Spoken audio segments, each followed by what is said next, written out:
Israel dan Yehuda, perpecahan yang sepenuhnya mengubah sejarah Alkitab. Bagaimana sebuah bangsa yang menyeberangi laut sebagai satu umat, akhirnya terbelah menjadi dua kerajaan yang mulai saling memandang sebagai rival. Ini bukan sekadar perselisihan tentang wilayah. Ini adalah sebuah keretakan yang dimulai di dalam bait suci, melewati istana, jatuh atas rakyat, dan berakhir mengubah selamanya jalannya sejarah Alkitab. Dan hari ini, Anda akan memahami dengan tepat apa yang detonasi perpecahan ini, siapa yang menarik benang pertama, dan mengapa luka ini tetap terbuka selama beberapa generasi. Hari ini, Anda akan melihat kisah ini seperti belum pernah terlihat sebelumnya. Rangkaian keputusan tak terlihat yang mempersiapkan kejatuhan, momen tepat ketika sebuah kalimat membelah sebuah bangsa menjadi dua, dan detail rohani yang mengubah konflik politik menjadi jurang keagamaan. Namun sebelum ada dua takhta, ada sebuah pemandangan yang tampak jauh, hampir mulia. Yerusalem bersinar pada puncaknya, bait suci sebagai pusat dunia, dan sebuah kerajaan begitu kuat sehingga tak seorang pun membayangkan bahwa kerajaan itu sedang menuju kehancuran. Israel dan Yehuda masih merupakan satu bangsa, satu mahkota, satu ibu kota, Yerusalem, dan kerajaan tampak kokoh, kuat, dikagumi.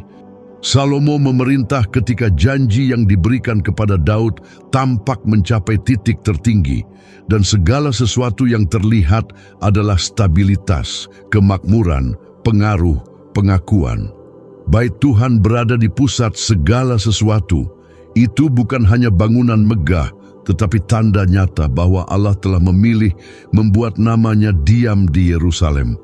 Bangsa itu tahu hal ini, dan karena itu kota tersebut bukan hanya ibu kota, melainkan acuan rohani. Ketika Salomo mempersembahkan bait suci, ia berbicara dengan jelas tentang perjanjian. Ia meminta agar Allah mendengarkan doa yang dipanjatkan di tempat itu, dan mengakui bahwa ketaatan adalah jalan untuk membuat bangsa tetap berdiri. Kitab pertama Raja-Raja, pasal 8, ayat 22-30. Ini penting karena kemudian pilihan sang raja mulai bertentangan dengan apa yang telah ia sendiri nyatakan. Ketenaran Salomo melintasi batas-batas negeri. Raja-raja dan kafilah datang untuk mendengar hikmatnya. Dan bersama ketenaran itu datanglah kesepakatan, perjanjian, pernikahan politik, aliansi yang tampak strategis dan menguntungkan. Namun kitab suci selalu menunjukkan bahwa aliansi tidak hanya membawa diplomasi. Aliansi membawa kebiasaan, nilai-nilai, dan terutama para dewa. Dan hukum telah langsung menyatakan hal ini. Sang raja tidak boleh memperbanyak istri agar hatinya tidak menyimpang. Kitab Ulangan, pasal 17, ayat 16 dan 17. Salomo mengetahui instruksi ini. Masalahnya bukan kurangnya informasi, tetapi toleransi. Ia mulai membuka ruang bagi sesuatu yang seharusnya tidak ada di dalam Israel. Dan ketika hal itu terjadi di puncak, seluruh rakyat menanggung akibatnya. Alkitab menggambarkan titik keretakan itu dengan tepat. Ketika Salomo menua, hatinya tidak lagi sepenuhnya milik Tuhan. Kitab pertama Raja-Raja, pasal 11, ayat 1-4.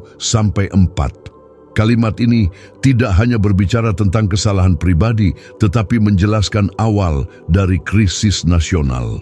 Hati raja yang terbelah menjadi awal perpecahan kerajaan, karena hati orang yang memerintah menentukan apa yang akan ditoleransi oleh rakyat, dan apa yang ditoleransi rakyat akan mulai menentukan masa depan mereka. Para perempuan asing tidak muncul dalam teks sebagai detail latar belakang. Mereka mewakili aliansi dengan bangsa-bangsa yang menyembah dewa lain. Salomo mengizinkan pengaruh ini menjadi rutinitas, dan apa yang semula pengecualian berubah menjadi kebiasaan. Teks itu menyatakan bahwa ia mengikuti Astarte, dewi orang Sidon, dan Milkom, kekejian orang Amon, dan bahwa ia melakukan apa yang jahat di mata Tuhan. Kitab pertama Raja-Raja, pasal 11, ayat 5 dan 6. Ini bukan sekadar kegagalan moral, tetapi pelanggaran perjanjian. Dan pelanggaran perjanjian tidak berhenti di dalam istana. Itu turun ke kehidupan rakyat. Itu mengguncang identitas rohani bangsa.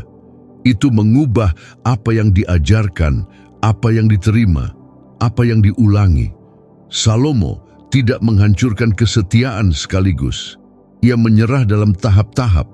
Pertama ia menoleransi, kemudian mempermudah, kemudian melegitimasi.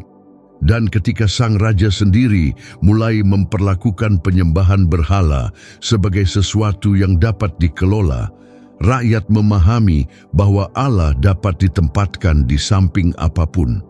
Alkitab juga menunjukkan kemana hal ini berakhir. Salomo membangun mezbah-mezbah bagi dewa-dewa asing, dan mezbah-mezbah itu tidak berada di tanah jauh, melainkan dekat dengan tempat yang seharusnya menegaskan eksklusivitas Tuhan. Kitab pertama Raja-Raja, pasal 11, ayat 7 dan 8. Dampaknya langsung pusat rohani Israel sedang dinodai oleh sang raja sendiri. Allah tidak tinggal diam. Teks itu mengatakan bahwa Tuhan murka kepada Salomo karena ia telah menyimpang setelah Allah menampakkan diri kepadanya dan memperingatkannya dengan jelas. Kitab pertama Raja-Raja, pasal 11, ayat 9 dan 10. Masalahnya bukan ketidaktahuan, tetapi ketidaktaatan yang disengaja. Firman penghakiman datang dengan tegas. Kerajaan akan dirobek dari tangan Salomo. Kitab pertama Raja-Raja, pasal 11, ayat 11. Dan firman ini sudah membawa sebuah detail yang menopang seluruh kisah. Allah tidak membatalkan janjinya. Ia sedang mendisiplinkan raja dan bangsa. Demi kasihnya kepada Daud, Allah akan menjaga sebagian kerajaan untuk putra Salomo. Kitab pertama Raja-Raja, pasal 11, ayat 12 dan 13. Keadilan dan belas kasihan muncul bersama. Keadilan karena penyembahan berhala menghancurkan bangsa dari dalam. Belas kasihan karena Allah menjaga benang janji. Sementara itu, dari luar, kemuliaan tetap terlihat. Yerusalem dikagumi, bait suci dikunjungi, struktur-struktur tetap berdiri. Tetapi di dalam ada harga yang meningkat setiap tahun. Kitab suci mencatat bahwa Salomo memberlakukan kerja paksa. Kitab pertama Raja-Raja, pasal 5, ayat 13 dan 14. Ini berarti bahwa sebagian kerajaan menopang proyek-proyek raksasa di bawah tekanan terus-menerus. Dan ketika sebuah bangsa hidup bertahun-tahun memikul beban tanpa merasakan keadilan, bangsa itu mulai menumpuk sesuatu yang berbahaya, kebencian.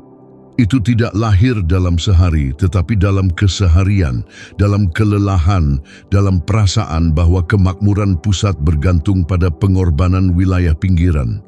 Suku-suku utara yang kelak membentuk kerajaan bernama Israel adalah suku-suku yang besar, produktif, dan memiliki ingatan kuat tentang peran mereka dalam sejarah bangsa.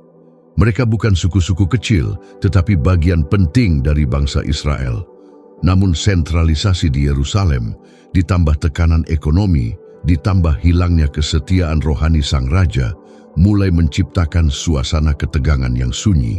Bukan pemberontakan terbuka, tetapi ketidakpuasan yang sedikit demi sedikit mendapatkan suara. Dan disinilah titik paling penting dari awal kisah ini. Perpecahan antara Israel dan Yehuda tidak dimulai ketika seseorang menyatakan pemisahan. Itu dimulai ketika penyembahan kehilangan eksklusivitas dan ketika keadilan kehilangan keseimbangannya. Ketika hati raja terbelah, bangsa kehilangan acuan. Ketika bangsa kehilangan acuan, mereka mencari kepemimpinan lain, suara lain, jalan lain.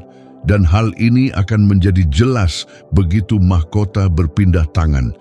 Kematian Salomo semakin dekat, dan bersamanya datang pergantian generasi yang mengungkapkan apa yang tersembunyi. Kerajaan masih satu, tetapi sudah membawa dua kekuatan yang akan berpisah, pusat yang kuat yang menuntut kendali, dan rakyat yang lelah yang menuntut kelegaan. Dan ketika putra Salomo naik takhta, ketegangan yang tampaknya hanya administratif akan berubah menjadi tuntutan publik, karena apa yang telah terkumpul dalam kesunyian akhirnya akan mencari jawaban.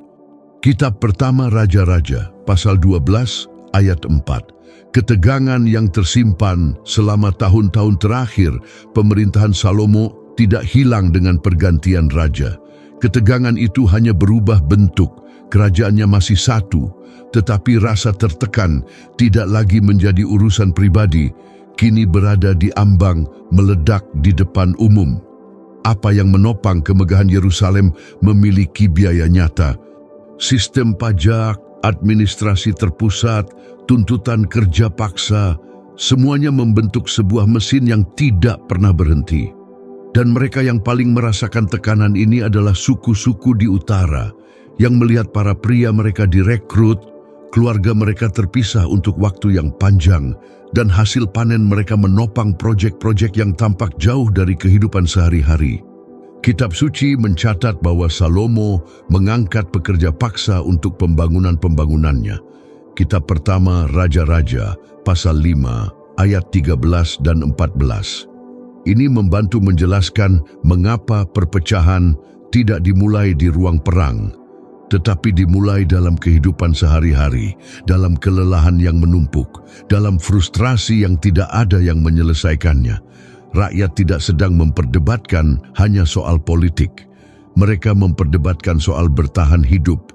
Ini adalah jenis beban yang mengubah cara suku-suku memandang takhta. Dan ketika rakyat mulai melihat mahkota sebagai beban, mereka mulai mencari seseorang yang dapat berbicara bagi mereka. Suku-suku di utara memiliki sejarah, kebanggaan, dan identitas. Efraim dan Manasye, keturunan Yusuf, membawa ingatan tentang kepemimpinan sejak masa kuno. Seringkali ketika Israel tersusun, kekuatan utara muncul dengan menonjol. Karena itu, ketika wilayah utara mulai merasa bahwa mereka hanya digunakan sebagai dasar penopang, lukanya pun dalam. Dalam suasana seperti inilah muncul sebuah nama yang akan menjadi penentu, Yerobeam, anak Nebat. Alkitab memperkenalkannya sebagai seorang pria yang cakap, pekerja keras. Seseorang yang menonjol, begitu rupa sehingga menarik perhatian Salomo. Kitab pertama Raja-Raja, pasal 11, ayat 26 sampai 28. Salomo tidak memilih Yerobeam secara kebetulan. Ia menempatkannya tepat di tempat ketegangan terbesar terjadi, mengawasi beban kerja atas Efraim dan Manasye. Kitab pertama Raja-Raja, pasal 11, ayat 28. Dan ini penting, karena Yerobeam bukan sekadar pemimpin yang muncul tiba-tiba. Ia muncul di pusat masalah. Ia melihat tekanan itu dari dekat. Ia mendengar keluhan. Ia tahu siapa yang dituntut, berapa banyak yang dituntut, dan apa akibat dari tuntutan itu. Kerajaan mungkin tampak stabil dari jauh, tetapi di dalam sedang tercipta titik keretakan. Dan ketika tekanan berpadu dengan kepemimpinan yang kuat, sesuatu yang tak terhindarkan mulai terjadi. Rakyat mulai terorganisasi, bukan dengan pedang pada awalnya, tetapi dengan kata-kata, dengan keluhan yang menjadi permohonan, dengan permohonan yang menjadi tuntutan keadilan. Alkitab menunjukkan bahwa Allah tidak mengabaikan keadaan ini. Tuhan melihat bukan hanya altar, tetapi juga bagaimana rakyat diperlakukan. Ia telah menetapkan hukum untuk melindungi keadilan, karena pemerintah yang menindas menghancurkan misi Israel sebagai bangsa yang dipisahkan. Kitab Ulangan, pasal 16, ayat 19 dan pasal 24, ayat 14 dan 15. Yang membuat bagian ini begitu kuat adalah bahwa masalahnya bukan hanya soal ekonomi. Masalahnya adalah hilangnya keseimbangan antara otoritas dan pelayanan. Seorang raja ada untuk memimpin rakyat di bawah Allah, bukan untuk menghancurkan rakyat demi menopang kemuliaannya sendiri. Pada titik ini, ketegangan sosial sudah besar tetapi masih belum menjadi pemberontakan terbuka. Yang ada adalah sebuah harapan bahwa generasi baru di takhta dapat memperbaiki apa yang telah dibebani terlalu berat oleh generasi sebelumnya. Namun harapan seperti ini memiliki batas waktu. Jika raja baru tidak menjawab dengan keadilan, rakyat mengerti bahwa tidak ada yang akan berubah. Dan ketika tidak ada yang berubah, kesatuan mulai terasa sia-sia. Yerobeam menjadi tokoh yang diperhatikan dengan cermat oleh wilayah utara. Ia bukan hanya administrator, ia adalah seseorang yang membawa kepercayaan banyak orang karena ia mengenal realitas mereka dan tidak berbicara dari jauh. Namun sejarah tidak bergerak hanya melalui kekuatan manusia. Ada satu titik yang mengubah segalanya. Ketika sebuah firman kenabian masuk ke tengah ketegangan ini dan memberi nama kepada sesuatu yang tak seorang pun dapat jelaskan. Ini bukan hanya kelelahan politik, ada juga disiplin ilahi karena penyembahan berhala Salomo sendiri. Kitab pertama Raja-Raja, pasal 11, ayat 9-13. Kombinasi ini berbahaya, ketidakadilan di bawah, ketidaksetiaan di atas. Ketika kedua hal ini bergabung, seluruh struktur menjadi rapuh. Dan itulah sebabnya narasi mulai mempersempit lingkupnya. Bukan untuk mempercepat perpecahan, tetapi untuk menunjukkan bagaimana perpecahan itu dipersiapkan dalam kesunyian selama bertahun-tahun. Rakyat utara belum menyatakan pemisahan, tetapi mereka sudah memiliki sebuah pertanyaan yang terpendam di tenggorokan. Sampai kapan beban akan dianggap normal? Sampai kapan takhta akan menuntut lebih daripada memberi? Dan sementara pertanyaan ini tumbuh, Yerobeam tidak lagi hanya sebuah nama di dalam administrasi. Ia sedang berada di ambang sebuah pewahyuan yang akan mengubah hidupnya dan, tanpa ia sadari pada awalnya, akan mengubah sejarah seluruh kerajaan. Kitab pertama Raja-Raja pasal 11 ayat 29-31. Pertanyaan yang kresia di wilayah utara ainda não tinha resposta. Tetapi Yerobeam sedang prestes mendengar sesuatu yang akan mengubah segalanya. Ia tidak sedang mencari nubuatan, juga tidak sedang mencoba merebut takhta pada saat itu. Ia hanya berjalan di jalannya, memikul beban sebuah kerajaan yang tampak kuat di luar dan lelah di dalam. Dalam konteks inilah ia bertemu dengan Ahia, orang Silo. Alkitab dengan sengaja mencatat bahwa keduanya sedang sendirian. Kitab pertama Raja-Raja pasal 11 ayat 29. Detail ini menunjukkan bahwa itu bukan sebuah pertunjukan, melainkan perjumpaan langsung, sebuah firman yang disampaikan tanpa penonton, tanpa negosiasi, tanpa ruang untuk distorsi. Ahia mengenakan jubah baru. Ia tidak memulai dengan penjelasan panjang. Ia mengambil jubah itu dan mengoyaknya menjadi 12 bagian. Kitab pertama Raja-Raja, pasal 11, ayat 30. Lalu ia menyuruh Yerobeam mengambil 10 bagian. Bahkan sebelum kata-kata diucapkan, tindakan itu sudah menyatakan pesannya, kerajaan akan terbelah. Ketika Nabi berbicara, ia tidak berbicara atas nama pendapat manusia. Ia menyatakan, beginilah firman Tuhan, Allah Israel, kitab pertama Raja-Raja, pasal 11, ayat 31. Ungkapan ini adalah dasar dari segalanya, karena ia menunjukkan bahwa perpecahan yang mendekat tidak akan sekadar menjadi kecelakaan politik, melainkan disiplin ilahi di hadapan ketidaksetiaan sang raja. Firman itu datang dengan langsung. Allah akan merenggut kerajaan dari tangan Salomo dan memberikan 10 suku kepada Yerobeam. Kitab pertama Raja-Raja pasal 11 ayat 31. Dan pada saat yang sama, 1 suku akan dibiarkan kepada putra Salomo demi kasih kepada Daud dan demi Yerusalem, kota yang dipilih. Kitab pertama Raja-Raja pasal 11 ayat 32 dan 36. Di sini muncul satu poin yang sering diabaikan banyak orang. Allah mendisiplinkan tetapi tidak mematahkan janji-janjinya. Ia mengoreksi ketidaksetiaan tetapi memelihara perjanjiannya dengan Daud.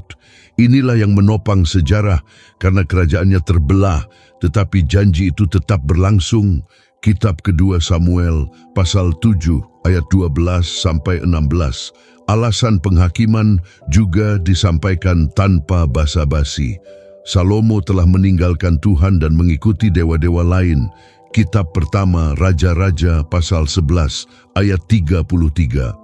Perpecahan tidak lahir dari ruang kosong, ia lahir dari dosa yang menjadi sesuatu yang normal di dalam kepemimpinan. Pada saat yang sama, firman itu bukan hanya kutukan. Allah menyajikan sebuah syarat. Jika Yerobeam berjalan di jalan-jalan Tuhan, menaati perintah-perintahnya, dan melakukan apa yang benar, Allah akan menyertai dia dan meneguhkan keluarganya seperti ia telah meneguhkan keluarga Daud. Kitab pertama Raja-Raja pasal 11 ayat 38. Ayat ini sangat menentukan karena ia menunjukkan bahwa Yerobeam tidak dipanggil untuk menggantikan Daud, tetapi untuk memerintah di bawah Allah. Ia tidak menerima izin untuk berbuat sesuka hati. Ia menerima peringatan dan sebuah kesempatan. Yerobeam keluar dari perjumpaan itu ditandai oleh janji, tetapi juga oleh risiko. Masalahnya adalah bahwa nubuatan yang benar tidak menghapus reaksi manusia. Dan Salomo ketika mendengar apa yang telah dikatakan, tidak merendahkan diri. Ia mencoba membunuh Yerobeam. Kitab pertama Raja-Raja pasal 11 ayat 40. Gerakan sang raja ini menunjukkan keadaan hatinya. Bukannya bertobat, ia justru menganiaya. Bukannya hancur hati, ia memilih mengontrol. Dan ini sekali lagi menegaskan bagaimana Allah benar dalam mengumumkan disiplin. Karena kekuasaan yang menolak untuk dikoreksi selalu memilih kekerasan untuk bertahan. Yerobeam melarikan diri ke Mesir dan tinggal di sana sampai kematian Salomo. Kitab pertama Raja-Raja pasal 11 ayat 40. Pengasingan ini bukan sekadar perlindungan, tetapi juga masa penantian. Waktunya belum tiba. Firman-Nya sudah ada, tetapi saat penggenapannya belum datang. Sementara Yerobeam menanti di luar, kerajaan terus berjalan di dalam seolah-olah semuanya normal. Bait suci tetap ada, ritual-ritual tetap dijalankan, struktur tetap berdiri. Hanya saja kini ada sebuah vonis atas kesatuan itu, dan kesatuan itu bertahan hanya karena sang raja masih hidup. Inilah jenis detail yang mengubah cara memahami sejarah. Keretakan yang banyak orang atribusikan hanya kepada temperamen Rehabeam sebenarnya sudah diumumkan sebelum ia naik takhta. Kesalahan sang putra akan nyata dan menentukan, tetapi lukanya sudah terbuka karena sang ayah. Ketika Salomo mati, mahkota berpindah kepada Rehabeam. Kitab pertama Raja-Raja pasal 11 ayat 43. Dan pada saat itu, apa yang tersembunyi mulai naik ke permukaan. Sebab sebuah suksesi selalu mengungkap apa yang selama pemerintahan panjang berhasil ditahan secara paksa. Rehabeam tidak langsung dimahkotai di Yerusalem. Ia pergi ke Sikhem, kitab pertama Raja-Raja pasal 12 ayat 1. Dan ini bukan kebetulan. Sikhem memiliki bobot sejarah bagi suku-suku utara. Itu adalah tempat di mana keputusan-keputusan kuno pernah dimeteraikan dan di mana wilayah utara merasa terwakili. Seluruh rakyat pergi ke sana untuk meneguhkan raja yang baru. Dan Yerobeam kembali dari Mesir dipanggil oleh rakyat sendiri. Kitab pertama Raja-Raja pasal 12 ayat 2 dan 3. Panggilan ini penting karena menunjukkan bahwa wilayah utara sudah memandang dia sebagai juru bicara, seseorang yang memahami beban yang mereka tanggung. Belum terjadi pemberontakan terbuka, Yang ada adalah sebuah permohonan, satu kesempatan terakhir untuk mempertahankan kesatuan. Rakyat mendekat dan berbicara dengan jelas, "Ayahmu telah memberatkan kuk kami, sekarang ringankanlah dan kami akan melayanimu." Kitab Pertama Raja-Raja, pasal 12 ayat 4. Kisah ini sekarang tiba pada titik di mana segala sesuatu dapat berubah dalam beberapa hari. Nubuatan sudah ada, ketegangan sudah ada, Yerobeam sudah kembali, rakyat sudah berbicara, dan Rehabeam memegang sebuah keputusan di tangannya. Ia meminta 3 hari untuk menjawab. Kitab Pertama Raja-Raja, pasal 12, ayat 5. Dan dalam 3 hari ini, masa depan Israel dan Yehuda akan tergantung pada sehelai benang. Karena apa yang ia katakan tidak akan sekadar menjadi jawaban kepada rakyat, melainkan bukti jenis raja seperti apa yang ia pilih untuk menjadi. 3 dias yang diminta oleh Rehabim bukanlah sebuah detail kecil. Itu adalah ruang waktu di mana kesatuan kerajaan tergantung di udara. Rakyat sudah mengajukan permintaan. Yerobeam sudah ada di sana sebagai juru bicara dan sekarang semuanya bergantung pada satu jawaban. Kitab Pertama Raja-Raja, pasal 12, ayat 5. Rehabeam telah menerima sebuah warisan yang berat. Bukan hanya mahkota, tetapi juga ketegangan yang menumpuk. Ia tahu bahwa ayahnya telah menuntut terlalu banyak. Ia tahu bahwa suku-suku di utara mengharapkan perubahan. Namun meskipun demikian, keputusannya tidak akan sederhana, karena mengalah bisa terlihat sebagai kelemahan dan mengeraskan sikap bisa memicu perpecahan. Ia mencari nasihat. Pertama, ia pergi kepada para tua-tua yang telah melayani Salomo, orang-orang berpengalaman, terbiasa menghadapi krisis. Kitab Pertama Raja-Raja, pasal 12, ayat 6. Mereka tidak berbicara tentang kebanggaan atau kekuatan, mereka berbicara tentang pelayanan. Nasihat mereka jelas, jika hari ini engkau menjadi hamba bagi rakyat ini, jika engkau melayani mereka, jika engkau berbicara dengan kata-kata yang baik kepada mereka, maka mereka akan menjadi hamba-hambamu untuk selama-lamanya. Kitab Pertama Raja-Raja, pasal 12 ayat 7. Ini bukan sekadar strategi politik. Ini adalah prinsip yang sejalan dengan ajaran kitab suci. Kepemimpinan di hadapan Allah bukan untuk menghancurkan, melainkan untuk memimpin dengan keadilan. Kitab Amsal, pasal 29 ayat 4. Rehabeam mendengar tetapi tidak menerima. Ia menolak hikmat yang datang dari orang-orang yang mengenal kerajaan dari dalam. Kitab Pertama Raja-Raja, pasal 12, ayat 8. Dan ketika ia melakukan itu, teks menunjukkan bahwa ia tidak sekadar memilih sebuah metode pemerintahan, ia sedang memilih sebuah roh kepemimpinan. Setelah itu, ia meminta nasihat dari para pemuda yang telah tumbuh bersamanya. Kitab Pertama Raja-Raja, pasal 12, ayat 8.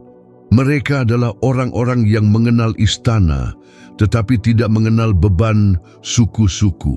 Mereka tahu bagaimana mempertahankan status, tetapi tidak tahu bagaimana menjaga kesatuan. Nasihat mereka justru kebalikannya. Balaslah dengan kekerasan, tunjukkan kekuatan. Buat rakyat mengerti bahwa otoritas sekarang akan lebih berat daripada sebelumnya. Kitab Pertama Raja-Raja, pasal 12, ayat 10 dan 11. Kalimat yang mereka sarankan bukan hanya kasar, tetapi juga merendahkan, karena mengubah permintaan kelegaan menjadi bahan ejekan. Disinilah bahayanya. Rehabeam tidak menyadari bahwa rakyat tidak sedang berusaha menjatuhkan takhta. Mereka sedang menawarkan kesempatan untuk rekonsiliasi. Jika ia memperlakukan luka itu dengan keadilan, masih ada jalan bagi kesatuan. 3 hari pun berlalu. Rakyat kembali, seperti yang telah disepakati. Kitab Pertama Raja-Raja, pasal 12, ayat 12. Mereka kembali dengan harapan, akan sebuah kata yang menunjukkan perubahan. Mereka kembali berharap ada sesuatu yang menghentikan rangkaian beban yang berlangsung sejak tahun-tahun terakhir pemerintahan Salomo. Rehabeam tampil di hadapan mereka dengan jawaban yang sudah diputuskan. Dan teks dengan tegas mengatakan bahwa ia meninggalkan nasihat para tua-tua dan berbicara sesuai nasihat para pemuda. Kitab pertama Raja-Raja, pasal 12, ayat 13 dan 14. Ia tidak berbicara dengan empati, ia berbicara dengan superioritas. Ia tidak mengakui apa yang telah dipikul rakyat. Ia tidak peduli dengan kelelahan yang menumpuk. Ia hanya fokus menunjukkan kekuasaan. Ia mengulangi kata-kata keras itu, "Ayahku telah memberatkan kukmu, aku akan membuatnya lebih berat lagi. Ayahku menghajar kamu dengan cambuk, tetapi aku akan menghajar kamu dengan cambuk berduri." Kitab pertama Raja-Raja, pasal 12, ayat 14. Jawaban itu adalah letupan yang masih kurang selama ini.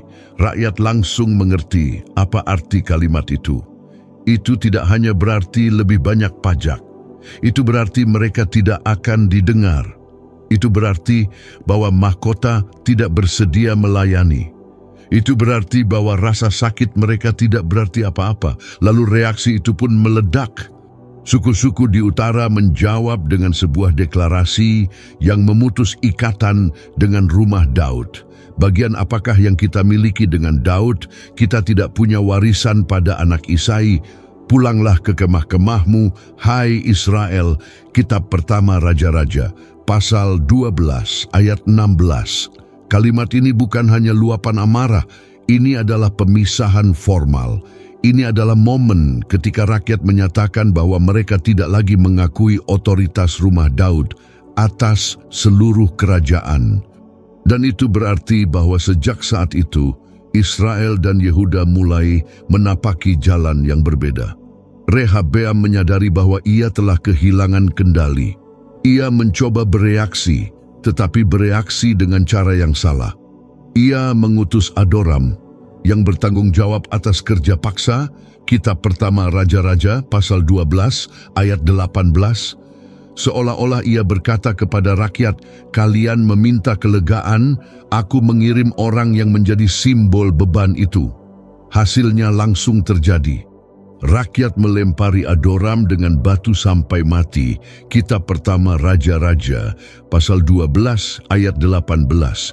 Dan tindakan ini menjelaskan bahwa krisis itu sudah bukan lagi sekadar percakapan. Kepercayaan sudah mati. Rehabeam melarikan diri dengan tergesa-gesa ke Yerusalem. Kitab pertama Raja-Raja, pasal 12, ayat 18. Dan pelarian ini lebih dari sekadar perpindahan fisik. Ini adalah gambaran seorang raja yang telah kehilangan arah secara harfiah dan secara rohani. Perpecahan itu sudah resmi. Kerajaan tidak lagi bersatu. Yehuda dan Benyamin tetap bersama Rehabeam, dan suku-suku di utara sudah siap untuk mengatur ulang segalanya di bawah kepemimpinan lain. Kitab kedua Tawarikh, pasal 10, ayat 16 dan 17. Dan sementara Rehabeam kembali ke Yerusalem berusaha memahami bagaimana segala sesuatu dapat runtuh begitu cepat, di utara pertanyaannya berubah. Sudah bukan lagi, apakah raja akan meringankan Kuk? Sekarang pertanyaannya adalah, siapa yang akan memerintah mulai sekarang? Dan Yerobeam, yang sebelumnya kembali dari Mesir hanya sebagai juru bicara, kini menjadi nama yang tak terhindarkan, karena ketika takhta menolak keadilan, rakyat berlari kepada satu-satunya kepemimpinan yang tampaknya memahami beban yang mereka pikul. Kitab pertama Raja-Raja, pasal 12, ayat 19 dan 20.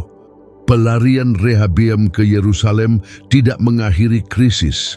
Pelarian itu hanya menegaskan apa yang sudah diucapkan dengan lantang di Sikhem. Suku-suku di utara tidak lagi membahas syarat-syarat. Mereka sedang memutuskan masa depan.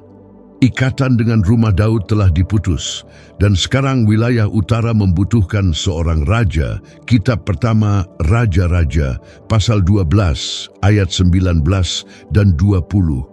Para tua-tua di utara berkumpul, suku-suku itu menata diri, dan Yerobeam, yang sampai saat itu hanyalah juru bicara rakyat, diangkat menjadi raja atas Israel. Kitab pertama Raja-Raja, pasal 12, ayat 20. Kata Israel mulai memiliki bobot baru di sini. Bukan lagi sekadar nama seluruh bangsa, melainkan nama kerajaan utara dengan pemerintahannya sendiri, keputusannya sendiri, arahnya sendiri. Di selatan, Rehabeam masih memegang mahkota, tetapi ia sudah bukan lagi raja atas seluruh Israel. Ia memerintah atas Yehuda, dan Benyamin tetap terikat kepada Yerusalem. Kitab pertama Raja-Raja, pasal 12, ayat 21, kitab kedua Tawarikh, pasal 10, ayat 16 dan 17. Bangsa yang sebelumnya berjalan di bawah satu takhta kini memiliki dua mahkota, dua ibu kota, dua pusat kekuasaan. Yerusalem tetap menjadi tempat bait suci. Ini berarti bahwa Yehuda memikul sesuatu yang bukan hanya bersifat politis, tetapi juga rohani. Kota itu adalah titik yang dipilih untuk nama Tuhan tinggal, dan rumah Daud bukanlah dinasti biasa, melainkan rumah yang ditandai oleh janji. Kitab kedua Samuel, pasal 7, ayat 12 sampai 16. Namun wilayah utara memiliki kekuatan lain. Wilayah itu luas, berpenduduk banyak, memiliki tanah, memiliki sumber daya, memiliki jalur perdagangan, memiliki kehadiran. Dan di atas semua itu, wilayah utara memiliki perasaan bahwa akhirnya mereka akan didengar. Yerobeam tidak dimahkotai dengan bahasa pemberontakan buta. Ia dimahkotai sebagai jawaban terhadap takhta yang telah menolak keadilan. Sejak saat itu, dua narasi mulai saling bersaing. Yehuda akan berkata, bait suci ada di sini, janji ada di sini, garis keturunan ada di sini. Israel akan berkata, kami adalah mayoritas, kami adalah suku-suku itu, kami adalah rakyat, kami juga memikul warisan Abraham, Ishak, dan Yakub. Dan justru karena itu perpecahan semakin dalam, sebab masalahnya bukan hanya perbatasan, tetapi identitas. Siapa yang mewakili umat Allah, siapa yang berhak memimpin, siapa Israel yang sejati. Ketika jenis perselisihan seperti ini muncul, kesatuan berhenti menjadi sekadar kesepakatan politik dan berubah menjadi perang legitimasi. Rehabeam ketika tiba di Yerusalem tidak menerima kehilangan itu. Ia mengumpulkan sebuah pasukan 180.000 prajurit pilihan dari Yehuda dan Benyamin dengan maksud maju melawan Israel dan mengembalikan kerajaan dengan kekerasan. Kitab pertama Raja-Raja, pasal 12, ayat 21. Reaksi ini dapat dimengerti dari sisi manusia, tetapi sangat berbahaya dari sisi rohani, karena akan menempatkan saudara melawan saudara. Pada titik inilah firman Tuhan datang kepada Semaya. Allah tidak mengizinkan perang itu dimulai. Perintahnya jelas, jangan maju, jangan berperang melawan saudara-saudaramu. Pulanglah, karena hal ini datang dariku. Kitab pertama Raja-Raja, pasal 12 ayat 22 sampai 24. Kitab kedua Tawarikh, pasal 11 ayat 1 sampai 4. Bagian ini sangat penting agar tidak terjadi kebingungan. Perpecahan itu adalah hukuman dan disiplin, bukan karena Allah mengasihi perpecahan, tetapi karena Allah tidak memperlakukan penyembahan berhala sebagai sesuatu yang sepele. Namun demikian, ia menghalangi pertumpahan darah langsung di antara saudara-saudara. Rehabeam taat, ia mundur dan membubarkan pasukan. Kitab pertama Raja-Raja, pasal 12, ayat 24. Ketaatan Rehabeam pada momen itu mencegah perang saudara yang seketika, tetapi tidak menyembuhkan keretakan. Israel dan Yehuda tetap terpisah, jalan-jalan berubah, aliansi-aliansi berubah, keputusan-keputusan berubah. Dan apa yang sebelumnya satu pemerintahan kini menjadi dua pemerintah yang berusaha menegakkan diri. Di utara, Yerobeam perlu membangun stabilitas. Sebuah kerajaan baru tidak akan bertahan hanya dengan penobatan. Ia perlu menata kota-kota, menentukan pusat administrasi, menetapkan jalur, menjamin perlindungan, dan memperkuat kepercayaan rakyat kepadanya. Kitab suci menunjukkan bahwa ia mulai memperkuat tempat-tempat strategis. Kitab pertama Raja-Raja, pasal 12, ayat 25. Di selatan, Rehabeam juga memperkuat Yehuda. Kitab kedua Tawarikh mencatat bahwa ia membangun kota-kota berkubu dan menegakkan pertahanan. Kitab kedua Tawarikh pasal 11 ayat 5 sampai 12. Ini menunjukkan bahwa bahkan tanpa perang langsung, perpisahan itu dianggap sebagai ancaman yang terus-menerus. Namun ada masalah yang lebih besar daripada tembok. Bait Tuhan berada di dalam wilayah Yehuda. Dan ini menimbulkan persoalan yang tidak bisa diabaikan Yerobeam. Menurut hukum, rakyat harus naik untuk menyembah Tuhan di tempat yang dipilih. Dan tempat yang dipilih itu adalah Yerusalem. Kitab Ulangan, pasal 12, ayat 5 dan 6. Yerobeam memahami risikonya. Jika suku-suku utara terus pergi ke Yerusalem pada hari-hari raya mereka, hati mereka bisa kembali mendekat kepada rumah Daud. Kenangan akan kesatuan bisa bangkit dengan kuat, dan setiap kali mereka berziarah, otoritas rohani Yerusalem bisa melemahkan otoritas politik wilayah utara. Alkitab mencatat cara berpikir ini dengan sangat langsung. Yerobeam berkata dalam hati, jika rakyat ini terus naik untuk mempersembahkan korban di rumah Tuhan di Yerusalem, hati mereka akan berbalik kepada tuan mereka, kepada Rehabeam, Raja Yehuda, dan mereka akan membunuh aku. Kitab pertama Raja-Raja, pasal 12, ayat 20, 6 dan 27. Inilah saat di mana kisah ini naik ke tingkat yang baru. Sebab masalah Yerobeam bukan lagi sekadar administrasi, masalahnya adalah ketakutan. Dan ketika seorang raja memerintah berdasarkan ketakutan, ia mulai mengambil keputusan-keputusan yang tampaknya menjamin takhtanya, tetapi justru menghancurkan perjanjian. Sebelum kita melanjutkan, jika konten ini telah memberkati hidup Anda, sukai, komentari, dan bagikan. Berlanggananlah ke kanal ini, dan jika Anda ingin memberkati kanal ini, klik tombol terima kasih dan tinggalkan sebuah persembahan dari nilai apapun atau jadilah anggota. Kami juga meninggalkan beberapa produk di deskripsi, belilah salah satunya dan berkatilah kanal ini. Melanjutkan, sampai di sini perpecahan itu terutama bersifat politis, dua mahkota, dua wilayah, dua ibu kota. Sekarang, keputusan berikutnya akan menempatkan perpecahan di tempat yang lebih dalam, ibadah, penyembahan, cara rakyat berelasi dengan Tuhan. Yerobeam memiliki satu pilihan, mencari Allah, mengingat syarat yang diberikan oleh Nabi Ahia, berjalan di jalan-jalan Tuhan, taat dan percaya bahwa Allah akan meneguhkan pemerintahannya. Kitab pertama Raja-Raja, pasal 11, ayat 38. Namun pilihan lain yang tampak lebih cepat dan lebih mudah dikendalikan di mata manusia adalah menciptakan solusi keagamaan sendiri. Dan disinilah ketegangannya menjadi jauh lebih serius. Sebab ketika sebuah pemerintahan mulai mengutak-atik penyembahan demi melindungi kekuasaan, ia tidak hanya sedang mengatur ulang kerajaan, ia sedang mendefinisikan ulang hati rakyat. Yehuda terus berjalan dengan bait suci, dengan janji Daud, dengan Yerusalem sebagai pusat. Israel berjalan dengan raja baru, dengan rakyat yang banyak, dengan keinginan untuk merdeka, dan dengan seorang pemimpin yang sekarang takut kehilangan basisnya sendiri.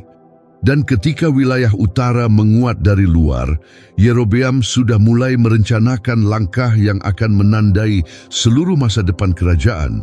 bukan dengan pedang, bukan dengan pajak, tetapi dengan sebuah altar yang seharusnya tidak pernah ada.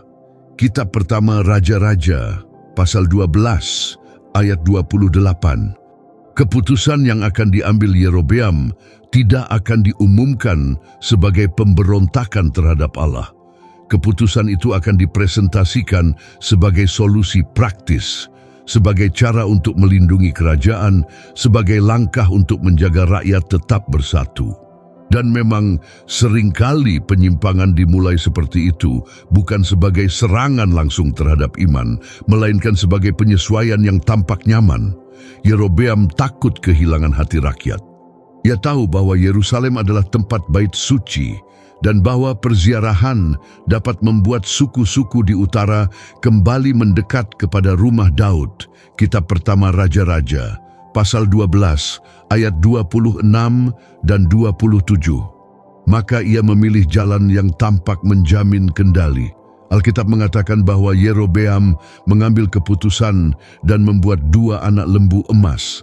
Kitab pertama Raja-Raja, pasal 12, ayat 28. Tindakan ini bukan tindakan netral.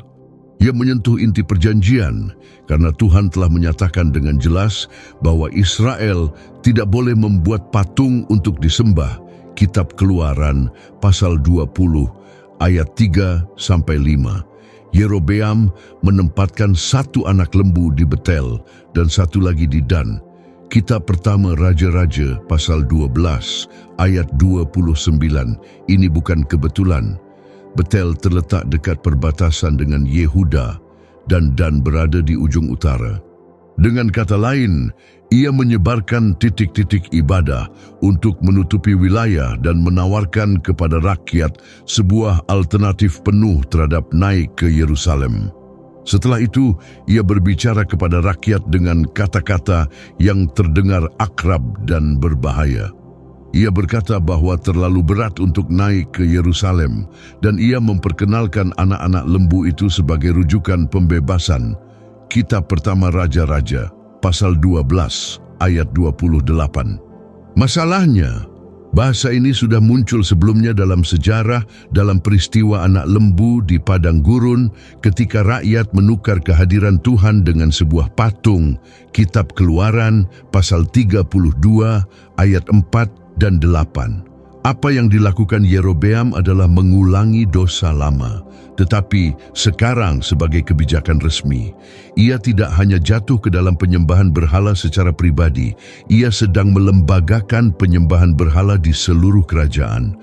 Dan ketika hal itu terjadi, rakyat mulai bertumbuh di dalam iman yang sudah menyimpang tanpa menyadari bahwa mereka sedang menjauh.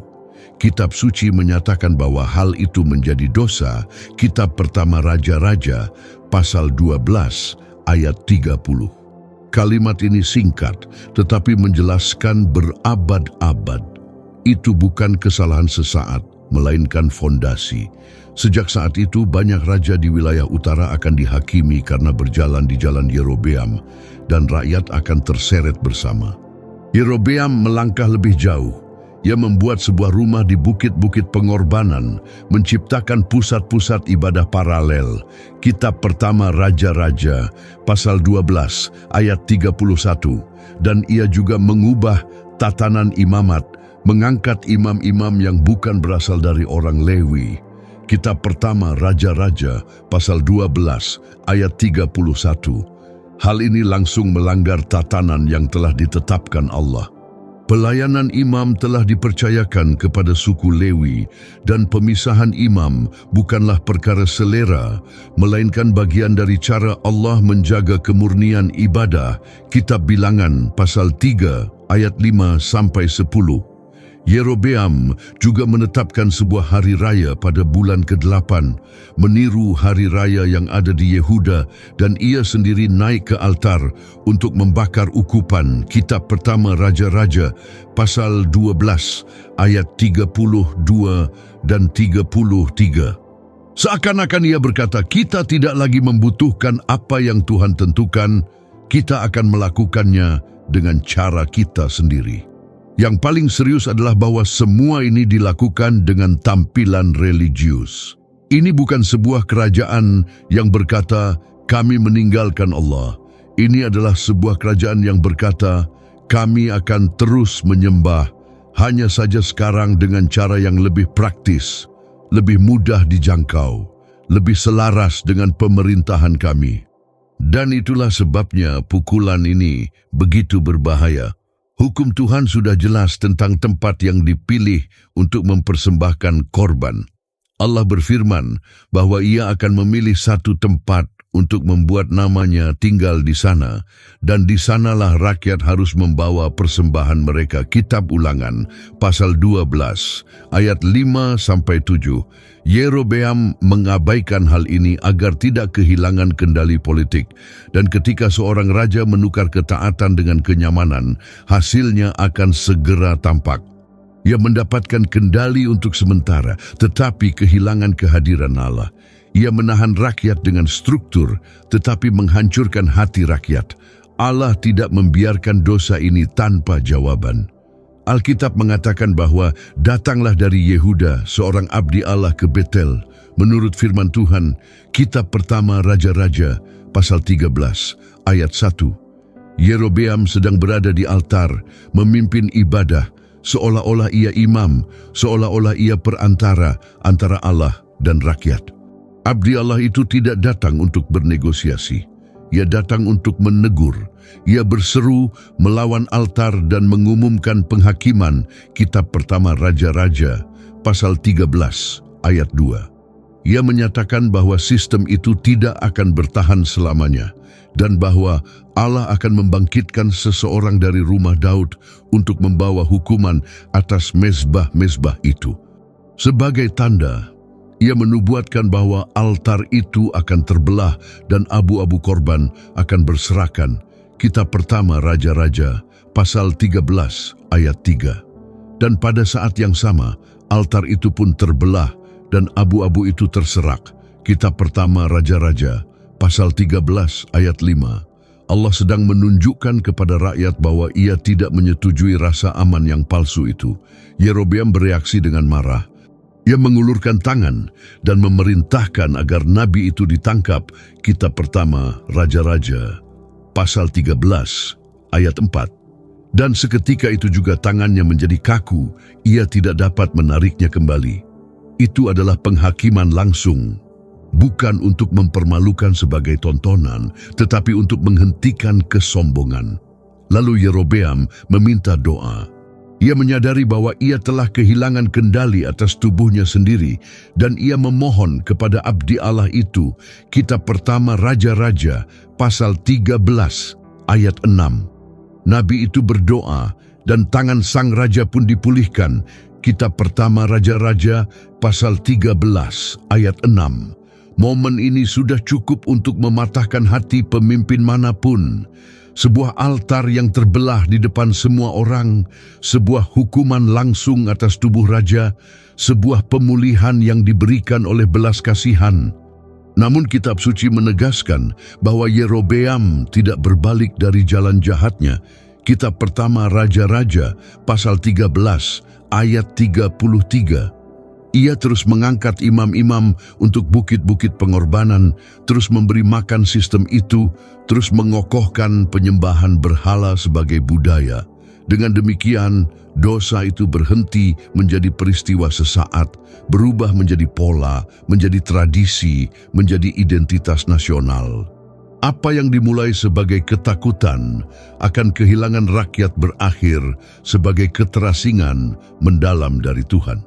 Dan yang paling serius, kerajaan utara terus berjalan seolah-olah aman, padahal sedang menapaki hari-harinya di atas fondasi yang telah rusak.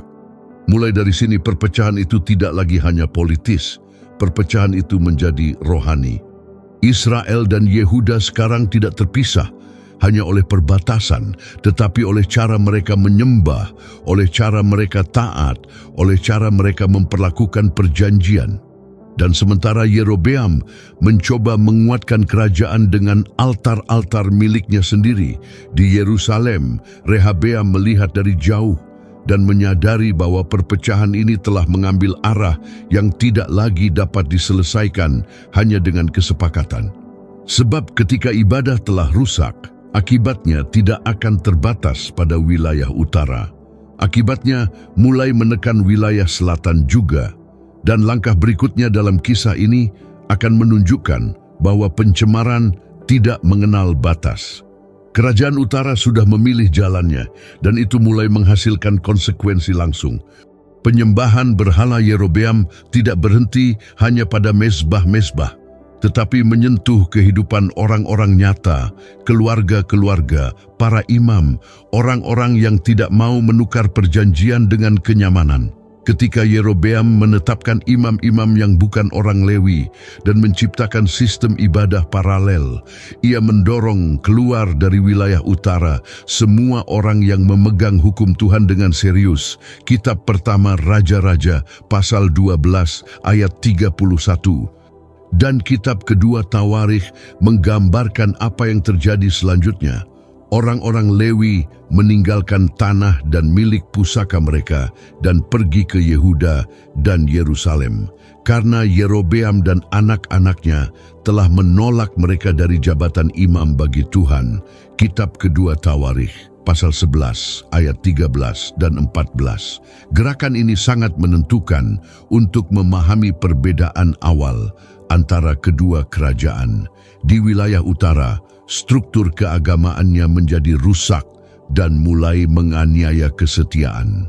Di wilayah selatan, Yerusalem masih memiliki bait suci, dan karena itu banyak orang yang ingin tetap setia berpindah mendekat ke tempat ibadah yang benar.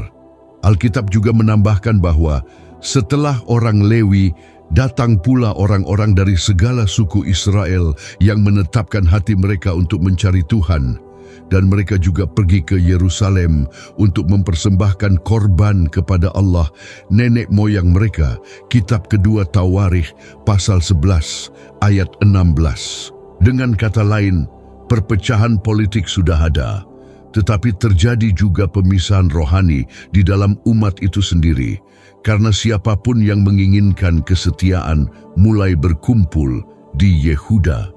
Hal ini menguatkan Yehuda untuk sementara waktu. Rehabeam menerima dukungan dari orang-orang yang mengenal ibadah, mengenal hukum, dan memiliki gairah terhadap penyembahan. Teks mengatakan bahwa mereka menguatkan kerajaan Yehuda dan meneguhkan Rehabeam selama 3 tahun, karena mereka berjalan di jalan Daud dan Salomo. Kitab kedua Tawarikh, pasal 11, ayat 17. Detail ini penting karena menunjukkan bahwa sejarah ini tidak sederhana. Rehabeam memulai dengan sebuah kesempatan nyata untuk pemulihan. Ia memang telah melakukan kesalahan yang membelah kerajaan, tetapi tetap saja ia menerima penguatan rohani yang bisa saja mengubah nasib Yehuda jika ia mempertahankan kesetiaan. Rehabeam juga bekerja dalam hal keamanan di wilayah selatan. Ia membangun dan memperkuat kota-kota, mengatur persenjataan, menetapkan para pemimpin, menjamin persediaan makanan. Kitab kedua Tawarikh, pasal 11, ayat 5-12. Kerajaan selatan perlu melindungi diri karena perpecahan membuat wilayah menjadi rentan. Namun, pada saat struktur militer menguat, hati rakyat mulai mengendur. Apa yang telah diperkuat oleh kedatangan orang Lewi tidak bertahan sebagai pola.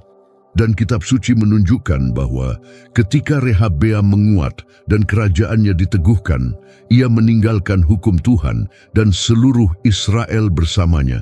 Kitab kedua Tawarikh, pasal 12, ayat 1.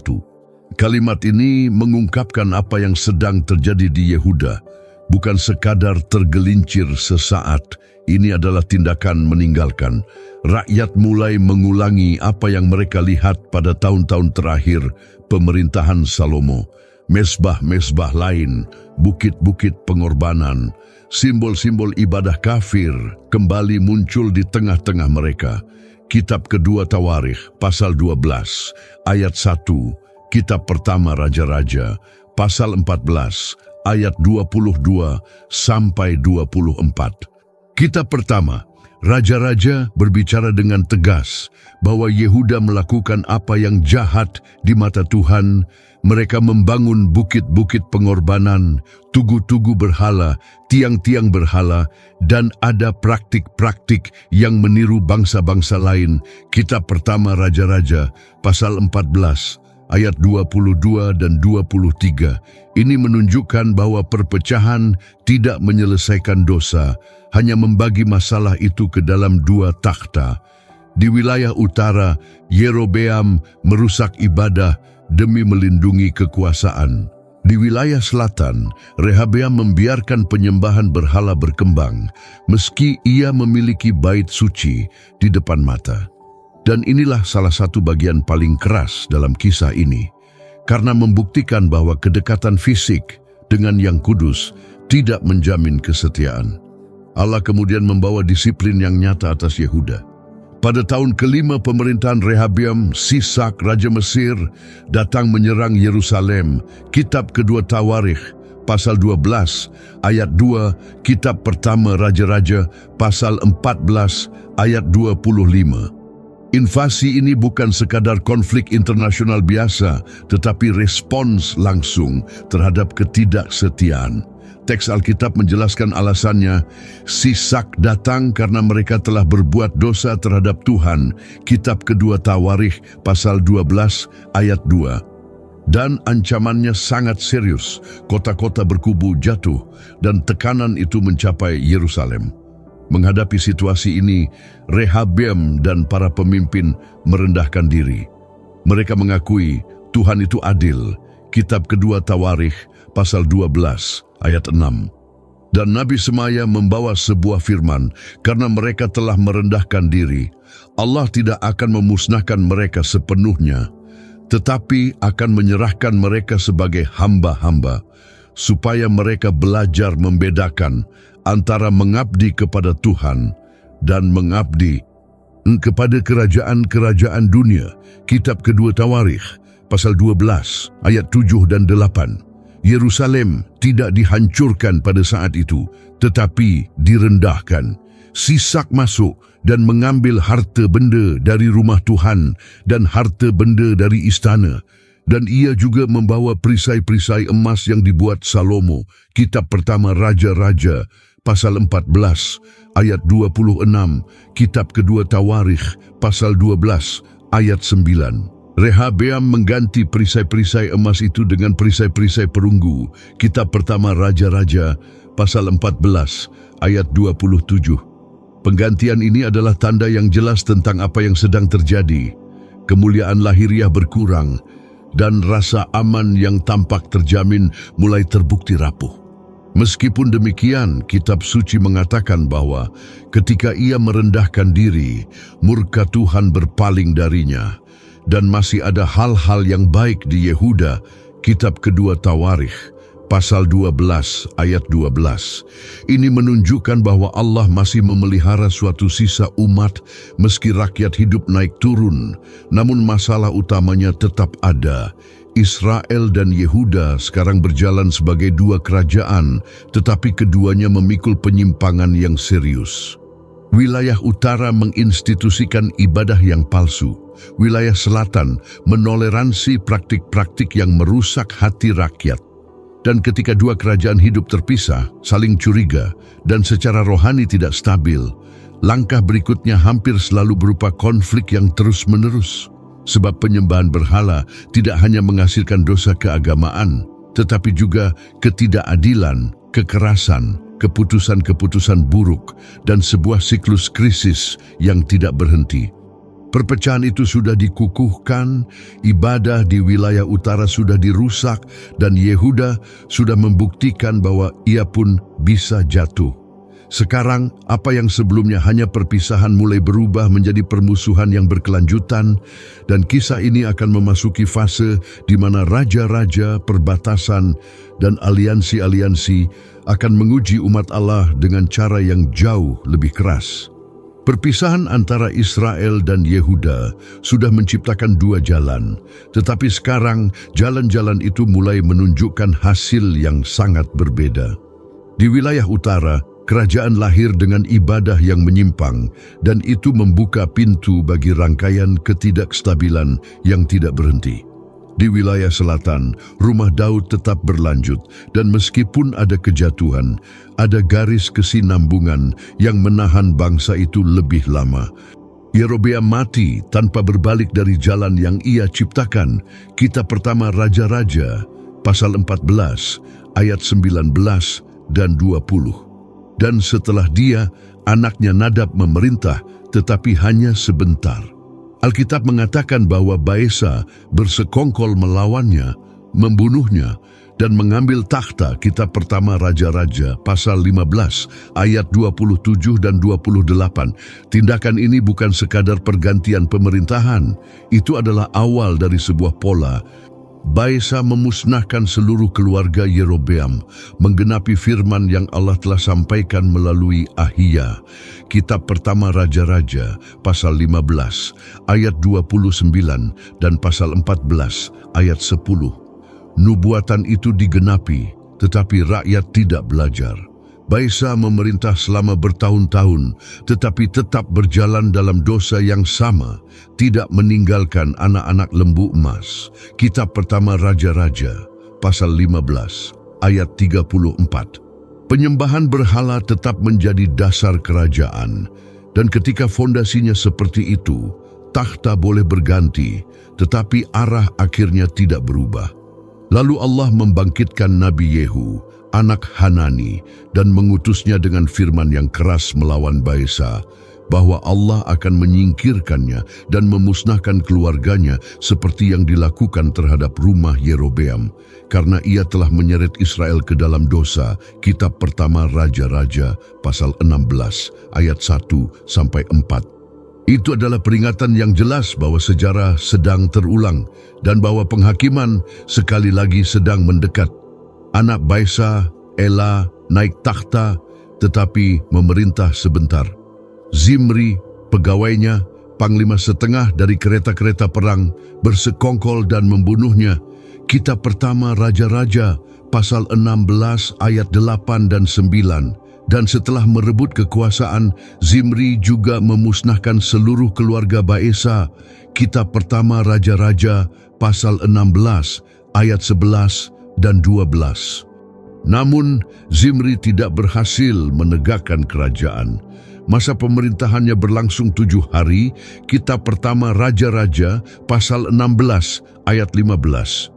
Rakyat terpecah, sebagian berpihak pada satu pihak, sebagian pada pihak lain, dan ini menunjukkan bahwa Israel tidak hanya mengalami krisis rohani, tetapi juga krisis legitimasi. Omri, panglima tentara, akhirnya menang. Ketika Zimri melihat bahwa ia akan dikalahkan, ia masuk ke istana, membakarnya, dan mati di sana. Kitab pertama Raja-Raja, pasal 16 ayat 18. Kerajaan utara sedang saling menghabisi dari dalam. Omri berhasil menstabilkan secara politik. Ia mendirikan Samaria sebagai ibu kota, membeli sebuah bukit dan membangun sebuah kota berkubu di sana. Kitab pertama Raja-Raja, pasal 16 ayat 23 dan 24.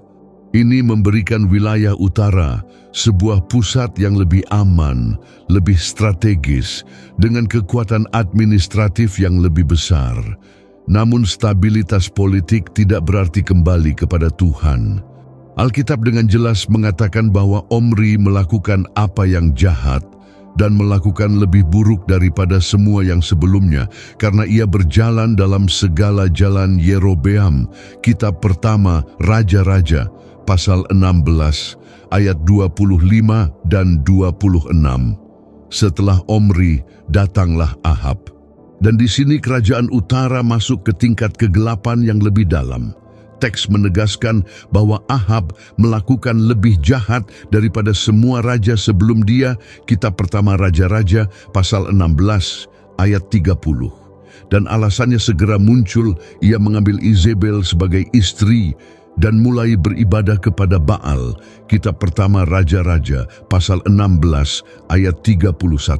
Ahab tidak hanya mempertahankan dosa Yerobeam, ia meresmikan sesuatu yang lebih dalam, Ia mendirikan sebuah bait untuk Baal di Samaria, membangun sebuah mezbah di sana, dan juga membuat sebuah tiang berhala. Kitab pertama Raja-Raja, pasal 16, ayat 32 dan 33. Dengan kata lain, ibadah palsu tidak lagi sekadar alternatif, tetapi menjadi sesuatu yang resmi, terpusat dan dominan. Isabel bukan tokoh pinggiran, ia aktif, berpengaruh dan kejam.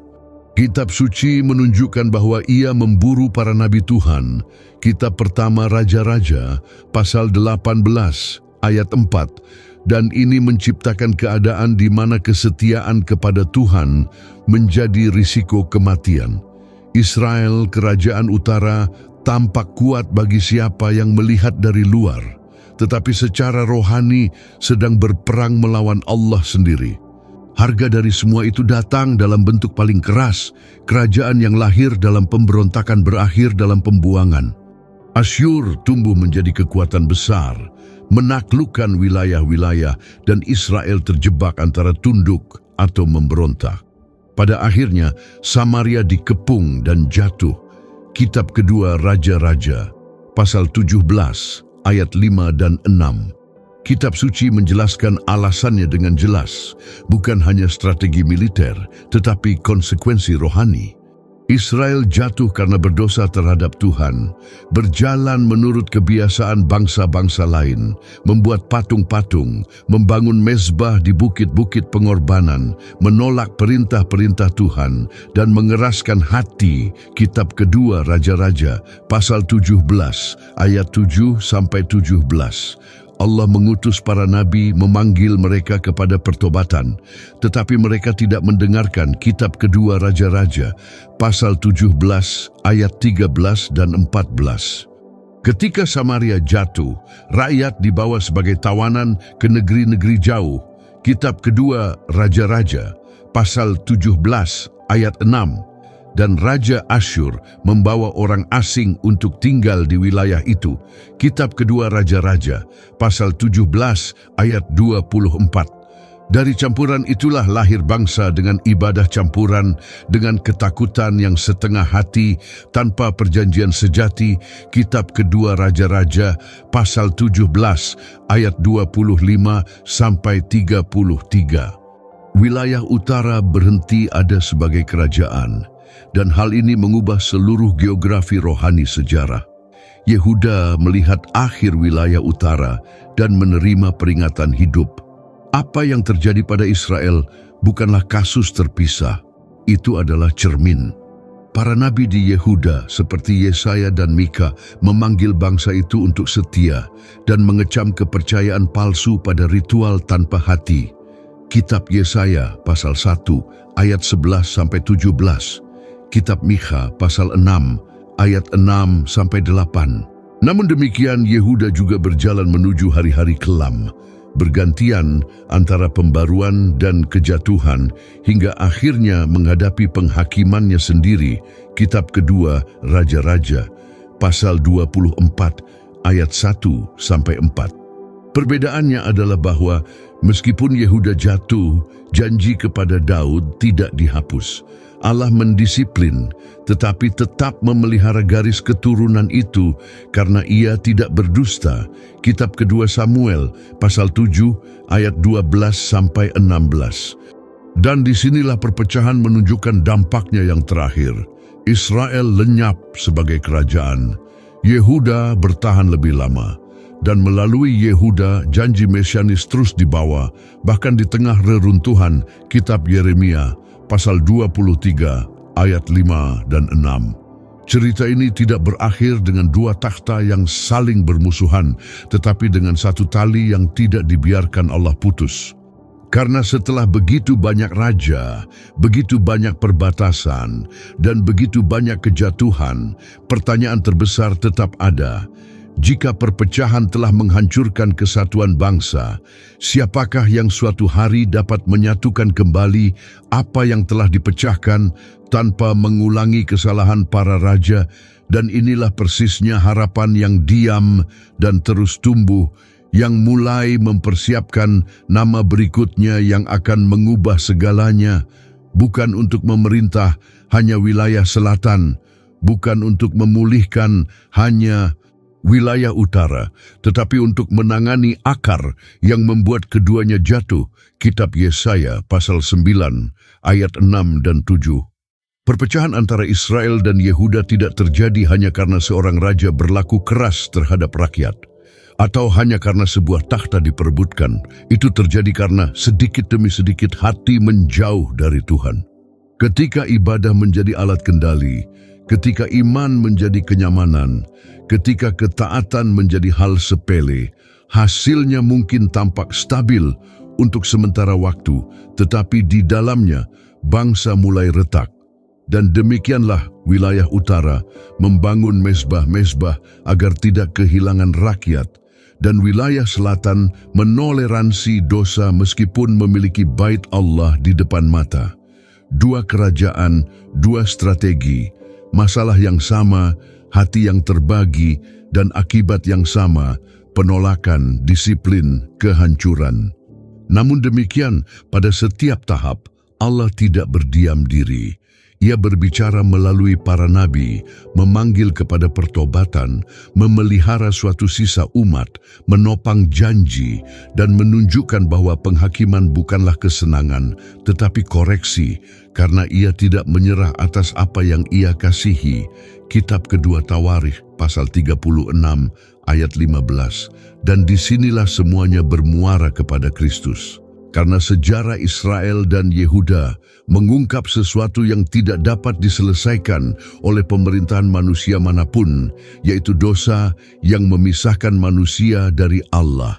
Tidak ada raja yang berhasil menjaga seluruh bangsa tetap setia. Tidak ada struktur yang mampu menyembuhkan hati. Tidak ada mezbah alternatif yang membawa kehidupan. Tidak ada tradisi kosong yang menopang perjanjian. Itulah sebabnya janji tetap berlanjut. Itulah sebabnya garis keturunan dipertahankan. Itulah sebabnya para nabi terus berseru, karena Allah sedang mempersiapkan seorang raja yang berbeda. Bukan hanya untuk mengatur sebuah wilayah, tetapi untuk mengubah batin manusia. Yesus datang dari rumah Daud, seperti yang diumumkan kitab suci, dan ia tidak datang untuk memecah, ia datang untuk memanggil kembali. Ia tidak datang untuk membangun ibadah yang hanya tampak luar. Ia datang untuk melakukan kehendak Bapa. Ia tidak datang untuk menahan orang melalui rasa takut. Ia datang untuk menyelamatkan melalui kasih.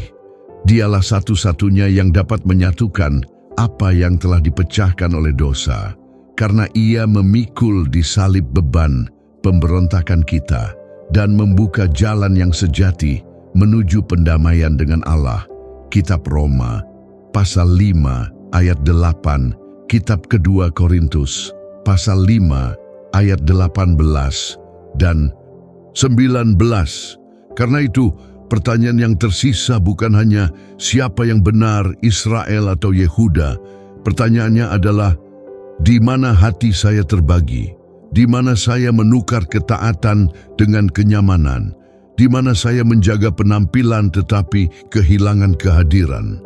Karena suara yang sama yang memanggil Israel kepada pertobatan masih memanggil hari ini. Kristus bukan hanya akhir dari kisah ini. Ia adalah undangan hidup untuk memulai kembali dengan Allah secara sejati, dengan iman, dengan kerendahan hati, dengan penyerahan. Kitab pertama Yohanes pasal 1 ayat 9. Hari ini, jika Anda ingin berdamai dengan Juru Selamat kita Yesus Kristus karena Anda telah menjauh dari jalannya, atau ingin memulai perjalanan baru menuju keselamatan kekal, tulislah di kolom komentar, "Terimalah aku Tuhan Yesus. Engkau adalah satu-satunya Tuhan dan Juru Selamat yang cukup bagi hidupku." Dan jika Anda sudah menerima Kristus, tulislah amin dalam komentar. Itu membantu pesan ini menjangkau lebih banyak orang, menguatkan mereka yang lemah dalam iman, dan membuat firman ini sampai ke tempat yang membutuhkan. Bagikan video ini kepada seseorang yang Anda kasihi, karena Allah terus memanggil, terus memulihkan, dan terus menyatukan hati yang pernah terbagi. Kitab Kisah Para Rasul, pasal 3, ayat 19. Sampai jumpa.